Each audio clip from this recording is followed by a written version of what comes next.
তারাপীঠে যে জায়গা আমরা রয়েছি এটা হচ্ছে তারাপীঠে বিদেশিনী হোটেল, একেবারে তারাপীঠ মন্দিরের কাছে এবং তারাপীঠ থানার ঠিক পাশেই এই হচ্ছে হোটেল। যে হোটেলে দেখতে পাচ্ছ একাধিক রুম রয়েছে এবং এখানে যে বিষয় দেখতে পাচ্ছি পাঁচতলা যে হোটেল, সেই হোটেলে এদিন ভোর রাত্রে হঠাৎ করে কিন্তু অগ্নিকাণ্ডের ঘটনা ঘটে, যেটা এখনও পর্যন্ত অনুমান শর্ট সার্কিট থেকে এই আগুনটা লাগে হচ্ছে এই পাঁচতলার একেবারে নিচের যে ফ্লোর রয়েছে, যে ফ্লোরের ছবিটা কিছুটা দেখলে তুমি বুঝতে পারছো যে একেবারে এখান থেকে আমরা দেখাচ্ছি ছবিটা, নিচে রিসেপশন রয়েছে আমার ঠিক ডান দিকে। এই হচ্ছে ডান দিকের ছবিটা, যে ডান দিকে টেবিল রয়েছে রিসেপশন, এখান থেকেই খুব সম্ভবত আগুনটা লাগে। এবং যেহেতু এই জায়গায় আগুনটা লাগে তার ফলে কি হচ্ছে, এখানে যে এটা হচ্ছে এক্সিট গেট রয়েছে, এই এক্সিট গেটের সামনে থেকে এমন পরিস্থিতি তৈরি হয় যার জন্য এই এক্সিট গেট থেকে কেউ বেরোতে পারছিলেন না। এবং একেবারে এই হচ্ছে ডান দিকে রিসেপশন, সেই জায়গায় প্রথমে আগুনটা লাগে এবং তারপর এখান থেকে আগুন হচ্ছে ওপর দিকে ছড়িয়ে পড়ে।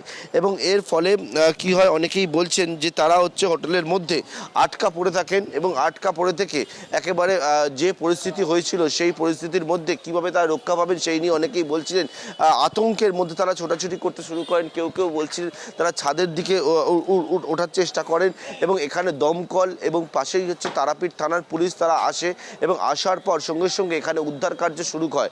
এবং ইতিমধ্যে এখান থেকে এখনো পর্যন্ত যেটা জানতে পারছি অনেককেই উদ্ধার করা হয়েছে, যাদেরকে হাসপাতালে নিয়ে যাওয়া হয়েছে। অনেকেই হচ্ছে ট্যুরিস্ট এবং এখানে প্রত্যেকেই প্রায়, এবং তারা এখানে এখনো পর্যন্ত অপেক্ষা করে রয়েছেন। কেউ কেউ বলছেন তাদের যারা আত্মীয় পরিজন তাদের খোঁজ করছেন।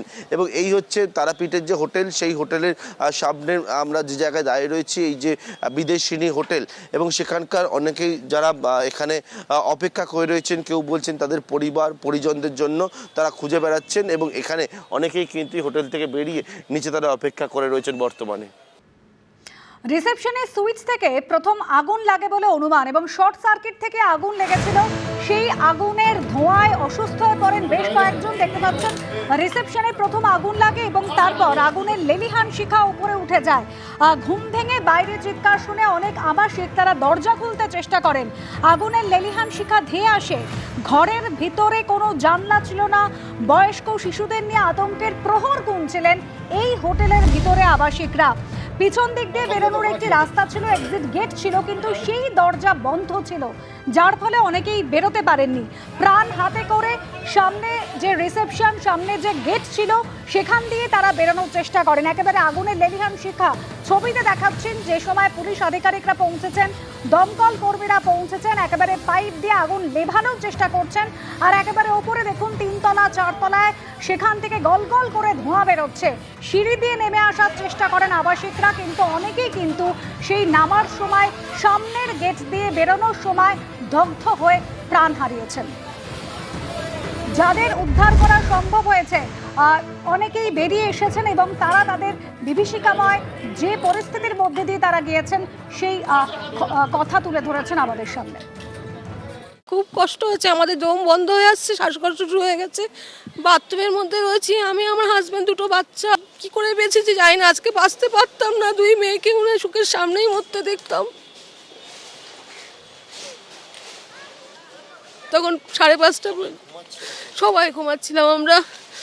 বাইরে যখন চিৎকার চেঁচামেচি শুনে যে তারপরে দেখলাম যে আমার হাজব্যান্ড দরজাটা খুললো, পুরো আগুন, মানে একদম পুরো সারা হোটেল আগুন, যে আগুন ভেতরে ঢুকে এসছে, কোনো কিছু আর করা যাচ্ছে না। আমরা তারাপীঠ পুলিশ স্টেশনে ফোন করলাম, ফোন করে তারপরে ওরা ফায়ার ব্রিগেড পাঠালো, কিন্তু তাও আমাদের কেউ কিছু হেল্প করছে না। 1 নম্বর রুমে ছিলাম আমি আর আমার মাকে জানি না কি হয়েছে। আমি আছি, উনি আমাকে নিয়ে গিয়েছিলেন বলে এই যাত্রা অনেকটা রক্ষা পেয়েছি। ওনাকে অসংখ্য ধন্যবাদ। যে আমার মার খবর জানি না, আরো 2টো বাচ্চা আছে। আমরা এসেছিলাম বাদুড়িয়া, উত্তর 24 পরগনা থেকে পুজো দিতে মাকে। কালকে দুপুরে এসেছি। আমার নিঃশ্বাসে একটা সমস্যা হচ্ছিল, তো আমি এসে এমনি আমার হাত পা তেমন পড়েনি, আমি ওখানে পড়ে গেছিলাম। পড়ে গেলে ওখানে কাঁচ আর কি কি ছিল তাতে আমার কেটে গেছিল। এখনো পর্যন্ত আমার কাছে যা খবর আছে সেটা একটা আবাসন হোটেলে ঘটনাটা ঘটেছে এবং ভোরবেলার দিকে ঘটেছে। খবর পাওয়ার সাথে সাথে আমি কলকাতা থেকে বেরিয়ে গেছি। ঘটনা পূর্ণাঙ্গ তদন্ত করে তবেই বলা যাবে কেন এই ঘটনা ঘটেছে, কিভাবে ঘটেছে। এবং এই ঘটনার পিছনে কারা দায়ী। মুখ্যমন্ত্রীর সাথে আমার নিরন্তর যোগাযোগ আছে, আর উনি সমস্ত বিষয়টা দেখছেন এবং আমরা যারা এর সাথে যুক্ত আছে, যাদের জন্য এই নিরাপরাধ প্রাণ চলে গেল, তাদেরকে শাস্তি হবে। আর আমরা ঘটনার পূর্ণাঙ্গ তদন্ত করে সমস্ত দিক খতিয়ে দেখে আমরা ব্যবস্থা নিচ্ছি। হোটেলের অন্দরসজ্জায় ফাইবার ব্যবহার করা হয়েছিল, যে কারণে আগুন আরো দ্রুত ছড়িয়ে পড়ে বলে অনুমান করা হচ্ছে। কি কারণে আগুন লাগলো এবং সঠিক অগ্নি নির্বাপন ব্যবস্থা ছিল কিনা তাও কিন্তু খতিয়ে দেখছে পুলিশ। ইতিমধ্যেই অগ্নিকাণ্ডের ঘটনায় একজন হোটেল মালিককে আটক করা হয়েছে। পুলিশের পক্ষ থেকে কি জানানো হচ্ছে শোনা। তারাপীঠে বিদেশনি লজ সকালবেলা প্রায় 5টার কাছাকাছি খবর আসে পুলিশের কাছে কি এখানে আগুন লেগে গেছে। এখান থেকে মোট 22 জনকে জীবিত উদ্ধার করেছে ফায়ার ব্রিগেড আর পুলিশের টিম ল্যাডার লাগিয়ে। 11 জনকে আমরা হসপিটালে পাঠানো হয়েছে। অ্যান্ড খুব দুঃখের ঘটনা কি 7 জন মারা গেছেন, আহত হয়েছেন। বাকি আমরা এখানে তদন্ত করে দেখছি যে লজের যে অপারেটর যে ছিলেন মালিক, ওনাকে আমরা ডিটেইন করেছি। আমরা পুরো স্ট্রিক্ট লফুল অ্যাকশন নেব।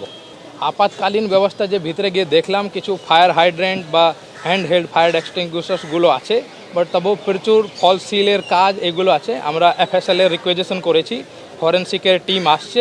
সিঁড়ি ছিল যেটা ফায়ার এক্সিট একটা আলাদা করে, সেটা মানে কি আপনারা সব বন্ধ পেলেন? সেটা আমি যা স্পট ভিজিট করে যে টিমের সাথে কথা বলে বুঝলাম, এটা একটা বাইরের একটা কলাপসিবল গেট আছে যেখান থেকে মেন এন্ট্রেন্স, ওর পিছনের দিকে একটা দরজা করা আছে, সেটা বন্ধ ছিল। খোলা থাকলে হয়তো আর কিছু লোক বেরোতে পারতো, আর ধোঁয়াগুলো বেরোতে পারতো। আর যে ছাতের উপরে যে দরজা ছিল সেটা বি গ্রিল গেট ছিল না, সেটা কাঠ বা প্লাইবোর্ড দিয়ে বন্ধ ছিল। ওর জন্য ধোঁয়াগুলো যে আছে ওটা বাইরে বেরোতে পারেনি। ভিতরে এটা প্রাথমিকভাবে যে বোঝা যাচ্ছে কি সিট অফ ফায়ার রিসেপশনের পাশে হয়তো কোনো ইলেকট্রিক সার্কিট বা কিছু এরম ধারণার জিনিস হতে পারে। কৌশিকী অবস্যার আগে একটা বড় ফায়ার ডিপার্টমেন্টকে নিয়ে চেকিং হবে। মুখ্যমন্ত্রী এখনই ফোন করেছিলেন, খোঁজ নিলেন। এ অত্যন্ত মর্মান্তিক ঘটনা। টিআরডিএ শুধু যে কাজটা করেছে সে কাজটা হচ্ছে টাকা তোলার কাজ। টিআরডিএ দুর্নীতি হয়েছে। টিআরডিএ দুর্নীতি মানে ভয়াবহ দুর্নীতি। টিআরডিএর দূরদৃষ্টিতার অভাবের জন্য আজকে এই ঘটনা ঘটেছে। একদম কিছু দেখভাল হয়নি, মানে 100% দেখা দায়িত্বের মধ্যে পড়ে। ও টাকা তুলতে ব্যস্ত ছিল, টিআরডিএ টাকা তুলতে ব্যস্ত ছিল। এত বড় একটা হোটেল চলছে, তার সিকিউরিটি ব্যবস্থা নাই। দরজা করেছে পিছনের দিকে, দরজাতে তালা মারা। যে দরজাগুলো ঠিকঠাক খোলা থাকতো মানুষগুলো বেঁচে যেত। এবিপি আনন্দ এগিয়ে থাকে, এগিয়ে রাখে।